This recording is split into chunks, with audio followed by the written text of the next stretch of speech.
I got a job offer, but only as a woman. I stared at the rejection email on my laptop screen, the words blurring together as frustration welled up inside me. We appreciate your application, but we've decided to move forward with another candidate. Another one. I exhaled sharply and leaned back in my chair, rubbing my temples. That made it the 5th rejection this month, just one more drop in the ocean of disappointments that had become my job search. I wasn't asking for much. Just a stable position in marketing, something that would let me put my degree to use and stop the slow suffocation of unemployment. My savings were nearly gone. My rent was overdue, and my fridge contained little more than a carton of expired milk and half a loaf of bread. If something didn't change soon, I wasn't sure how much longer I could keep going like this. It wasn't just about money, though. It was about purpose, about feeling like I belonged somewhere. I had always been a little different. Too soft-spoken, too reserved. In a world that seemed to reward confidence and charisma, I faded into the background. My voice, naturally light and androgynous, had been the source of teasing growing up. Even in college, people often hesitated when addressing me, unsure if I was a guy or a girl. It didn't help that I was slim, with delicate features that made me look younger than my 24 years. I tried not to let it bother me, but deep down, I wondered if it was part of the reason I kept getting overlooked. Interviews felt like battles where I was always on the losing side, my quiet demeanor mistaken for lack of leadership, my nervous energy taken as incompetence. Maybe I should just give up, I muttered, shutting my laptop. My phone buzzed beside me. Tessa, hey loser, any job offers yet? I smirked despite myself. Tessa, my best friend, my lifeline. She had been my cheerleader through every failed interview, every late-night panic attack. Me, nope. Just another rejection. Might start selling my organs at this point. Tessa, don't be dramatic. You're brilliant. Their loss. I wished I could believe her. Sighing, I glanced at my closet, where a few pieces of clothing, skirts, blouses, a wig, were tucked away in the back. I hadn't touched them in months. Dressing up had always been something I did in private, a quiet escape, but lately, even that had felt like a luxury I couldn't afford. I didn't know what I wanted anymore. I just knew I couldn't keep living like this, stuck, invisible, waiting for something to change. I just had no idea how drastically it was about to. The email came late at night, just as I was about to shut down my laptop and resign myself to another restless sleep. Subject: exciting marketing opportunity, immediate hire. I almost ignored it. Scam emails promising, exciting. Opportunities weren't exactly rare. But something made me click. Maybe desperation. Maybe exhaustion. I skimmed through the message. We were impressed by your application and would like to schedule an interview for a marketing assistant position at Belle Époque, an up-and-coming fashion and beauty brand. Wait, I didn't remember applying for this. Scrolling further, I saw a link to their website. The brand specialized in high-end women's fashion, focusing on elegance, inclusivity, and a modern take on femininity. I frowned, confused. Had I applied in a late-night haze? I was about to reply when my phone rang. Tessa. Hey, I answered. Guess who just pulled some strings for your unemployed ass, she said, her voice smug. I sat up. Wait, what? I sent your resume to my cousin Lila. She works at Belle Époque and said they're hiring. Apparently, she liked your portfolio. And before you start overthinking, yes, you deserve this. Relief and excitement surged through me. Tess, I could kiss you. Please do. But there's, one small thing. I hesitated. What? There was a pause. So, Lila kind of got the impression that you were, well, a woman. The words hung in the air between us. My stomach dropped. What? It wasn't on purpose, she rushed to explain. Your name is gender neutral, and she saw your social media. You know, the artsy photos you've posted where you look, like, really good in makeup. She assumed, and I didn't correct her. I stared at my reflection in the dark laptop screen. My delicate features. My soft jawline. Tessa, I said slowly, are you telling me I got a job interview as a woman? A beat of silence. Then, yes. I barely slept that night. My mind was a whirlwind of panic, curiosity, and something else. Something I wasn't ready to name. Could I really do this? I wasn't a stranger to looking feminine. The makeup, the clothes. I had dabbled in them for years, always behind closed doors, never daring to take that side of me into the real world. It had always been a private indulgence, a secret that both thrilled and terrified me. But this was different. This was a job, a real opportunity. And yet, the idea of walking into that interview as a woman, of stepping into an entirely different identity, made my pulse race with both fear and excitement. I grabbed my phone and called the only person I could trust with this. "Tessa, I can't do this," I blurted the moment she picked up. She sighed like she had been expecting this. "Yes, you can. I don't even know where to start," I stammered. "What if they figure it out? What if I make a fool of myself? Okay, first of all, you've been making yourself look prettier than half the women I know for years." She snorted. "Second, Lila already thinks you're a woman. You're just leaning into it." I swallowed. "But—" "Listen," she interrupted gently. "This could be good for you. You need this job, but maybe you need this too." She didn't say what this was. She didn't have to. After a long silence, I whispered, "What if I don't want to stop?" Tessa's voice softened. "Then maybe that's something you should explore." I exhaled, my heart hammering. "Come over," she said. "Let's make you interview ready." The next afternoon, I sat in front of Tessa's vanity, staring at my reflection as she expertly blended foundation onto my skin. My nerves were shot. "This is insane." "This is fabulous," she corrected. "Now hold still." I obeyed, letting her transform me step by step. A little contour to soften my jawline. A warm blush for color. Subtle yet elegant eye makeup. Lipstick in a soft, rosy shade. Then came the outfit. "Nothing too flashy," Tessa said, rummaging through my closet. "You need to look professional, put together." "Uh-huh." She pulled out a cream-colored blouse and a high-waisted navy pencil skirt. "This is perfect." I hesitated before slipping into the outfit, my hands shaking slightly as I buttoned up the blouse. The final touch was a wig, a sleek, dark brown shoulder-length piece I had bought on a whim months ago. Tessa adjusted it carefully, brushing out the strands until it looked just right. Then she stepped back, eyes gleaming. "You need to see this." I turned to the mirror, and my breath caught. A poised, sophisticated young woman stared back at me. I had dressed up before, experimented in the safety of my own space, but this felt different. The outfit, the makeup, the way everything seamlessly came together, it wasn't just playing dress-up. It was real. Something deep inside me stirred. Tessa grinned at my expression. "You are killing it right now." I swallowed hard. I don't even recognize myself. "Maybe this is you," she said softly. "Maybe you're just finally seeing it." I couldn't respond. I didn't know how. Instead, I took a shaky breath and stood up. "Let's do this." Tessa smirked. "That's my girl." I arrived at Belle Époque 15 minutes early, nerves tightening my stomach like a vice. The receptionist, a stylish woman with flawless eyeliner, greeted me with a polite smile. "Welcome to Belle Époque." "You must be—" I hesitated for the briefest second before answering. Jamie Reynolds." The name felt foreign on my tongue, but it was the safest option, gender neutral, close enough to my real one that I wouldn't trip over it. She nodded. "Lovely to meet you, Jamie. Have a seat. Lila will be with you shortly." I perched on the edge of the waiting area couch, hyper-aware of every movement, every glance thrown in my direction. Did I look convincing? Was my voice too high? Too low? Would someone see through me? My fingers tightened around my purse. Relax. Breathe. A few minutes later, a tall woman in an emerald green dress approached with a warm smile. "Lila. Jamie. So glad you could make it." She extended a manicured hand, and I shook it, praying mine didn't feel clammy. "The pleasure's mine," I said, forcing a confident tone. The interview started smoothly enough. Lila asked about my experience, my skills, my passion for marketing. I answered as best I could, trying to focus on the conversation rather than my spiraling anxiety. Then came the first real challenge.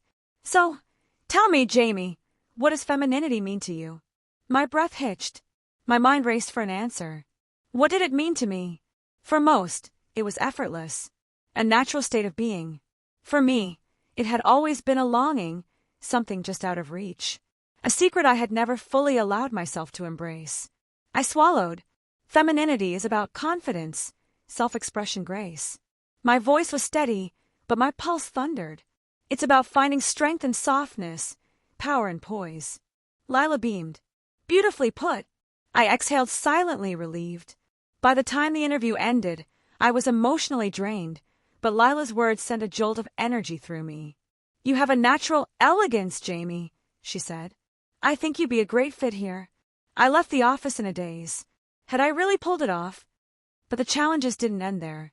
On my first day at Belle Époque, reality came crashing down hard. Navigating the office in heels was an Olympic event in itself, and every interaction was a tightrope walk of maintaining my voice, my mannerisms, my poise. The real test came during lunch. A group of coworkers invited me to join them.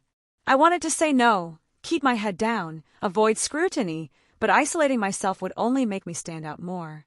I sat with them, nodding along to their conversations about trends, influencers, and weekend brunches.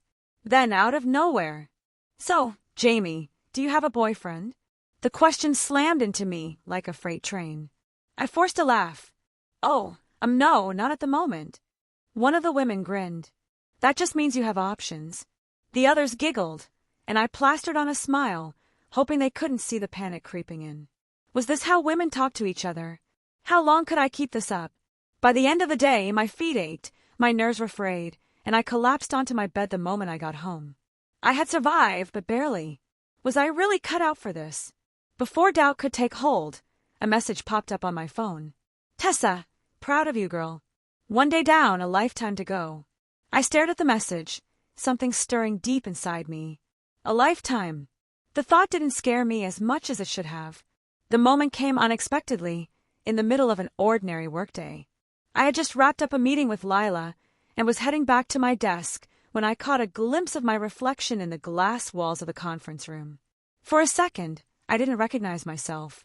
The woman staring back was confident, poised. Her sleek blouse and pencil skirt fit her like they had always belonged to her. Her makeup was subtle yet polished, her wig styled to perfection. She moved with an effortless grace, shoulders back, chin lifted. And then it hit me. This wasn't a disguise anymore. This is me. I had spent weeks walking a tightrope, terrified that one wrong move would expose me, that I'd be found out, humiliated, cast out. But in that moment, staring at my own reflection, I realized something. No one had questioned me. No one had looked at me sideways or whispered behind my back. Because I was Jamie. I belonged here. A slow, almost disbelieving smile spread across my lips. For the first time, I wasn't imitating or pretending. I was living. That confidence carried me through the rest of the day. At lunch, I didn't second-guess my movements or my words. When I laughed, it wasn't forced or cautious. It was real. And people noticed. "Jamie, you're glowing today," one of my coworkers, Sophie, remarked. I felt my cheeks warm. "Just feeling good, I guess." "Love that for you," she said with a wink. Later that afternoon, Lila called me into her office. "You've been doing incredible work here," she said, studying me with a knowing smile. "But today you seem different. More sure of yourself." I hesitated, then smiled. "I think I finally realized that I belong here." Lila nodded, her gaze warm. "That's what I've been waiting to see. You're not just acting the part anymore, Jamie. You are the part." Something inside me clicked into place. I had spent so long wrestling with doubt, questioning whether I could keep up this illusion. But it wasn't an illusion at all. I wasn't just playing a role. I was stepping into the person I was always meant to be. The real test came at the Belle Époque annual gala. It was the biggest event of the year. Clients, executives, industry leaders all in attendance.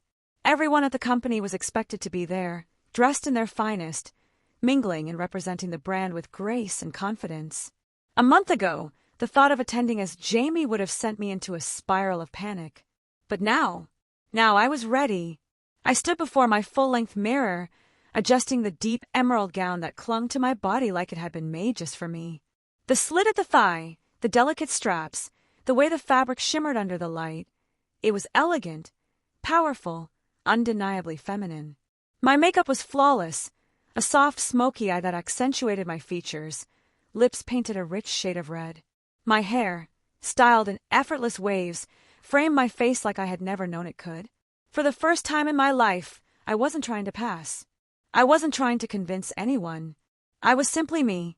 And that realization hit me like a tidal wave, overwhelming and beautiful all at once. The gala was breathtaking. Chandeliers casting golden light across the grand ballroom, music floating through the air, laughter and conversation weaving together in an elegant symphony. I walked through the crowd with confidence, my heels clicking against the marble floor. People turned, not out of suspicion, not out of scrutiny, but because I belonged. Lila spotted me from across the room, her lips curling into a smile as she approached. "You look stunning, Jamie," she said, her voice warm with approval. "Thank you," I said, and for the first time, I truly felt it. I mingled, I laughed, I owned my space in a way I never had before. I wasn't hiding. I wasn't afraid. And then, as if the universe wanted to test me one last time, I heard a voice that sent ice through my veins. "James!" I turned. My old college friend, Ethan, stood there, eyes wide with shock. A month ago, I would have panicked. I would have stumbled over excuses, tried to deny, tried to run. But not now. Not Jamie. I smiled, tilting my head slightly. "It's Jamie now." Ethan blinked, clearly processing. A beat of silence passed. Then he nodded, a slow grin spreading across his face. "Damn. You look amazing." I laughed, relief washing over me like a flood. "Thanks, Ethan." And just like that, the last of my fears melted away. I had faced the world, and the world hadn't rejected me. I had arrived. The Monday after the gala, I walked into the office like it was just another day. Except it wasn't. Because for the first time, I wasn't carrying the weight of doubt or fear. There was no voice in my head whispering that I didn't belong, no lingering hesitation before stepping into a room. I was Jamie, completely, unapologetically. And the world kept turning. Coworkers greeted me with the same smiles and ways as always. My workload hadn't changed. My responsibilities hadn't shifted. The only difference was me. I no longer feared being seen. At lunch, Sophie plopped into the seat across from me, grinning. "So, what's next for our resident fashion queen?" I chuckled, shaking my head. "Just taking things one step at a time." "Well, whatever steps you take, you've got a whole team cheering you on," she said. And I believed her. Later that afternoon, Lila pulled me aside. "I hope you know," she said. "This company values you for you, Jamie. We always have." Something in my chest swelled at that. Pride, relief, gratitude. I had spent so long fearing rejection that I never stopped to consider acceptance. Now I had it. That night, standing in front of my mirror again, I traced the edge of my lipstick with a steady hand. No more hesitation. No more questioning. I had come so far from the person who had walked into this job interview, unsure if they could ever pull this off. Because I wasn't pulling off anything. This was me. I smiled at my reflection, a quiet kind of joy settling in my chest. Tomorrow would come with its own challenges, its own victories, its own moments of growth. But for the first time in my life, I knew, without a doubt, who I was. And that was enough. For so long, I believed I had to fit into a mold that wasn't meant for me. I thought acceptance was something I had to earn by being someone I wasn't. But the truth is, the world doesn't just hand you a place, you have to claim it. Self-discovery isn't about becoming someone new. It's about uncovering who you were always meant to be. It's about stepping past fear, past doubt, and into the life that belongs to you. The most powerful transformation isn't in how the world sees you. It's in how you see yourself.